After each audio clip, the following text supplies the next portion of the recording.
Vi börjar med att spela en portata ifrån Bologna med Costell som gäst, och han kommer att bli vår gästsolist. För övrigt så tar vi presentation och sånt efter, de flesta av er på oss känner ni. Och så fortsätter vi med Rumäns Hora Mutasio.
Det finns ett släktskap mellan Runell och Costell.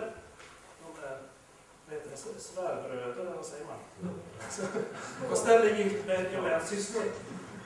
Costell är en av, man vågar nog säga, världens bästa dragspelare. Hans pappa, Vasil Manilescu, är också en av världens bästa dragspelare. Det är en ära att få spela ihop med honom. Det är en ära att ha honom här. Som sagt, jag presenterar inte oss andra för oss. Vi har spelat 2 stycken kårer med egentligen de samma insats. Håra, ringdans, Åro, kör, samma ord som ko i kyrkan, kör, Håra i Bulgarien. Så Håra kommer igen överallt. Men nu spelar vi en jämförare.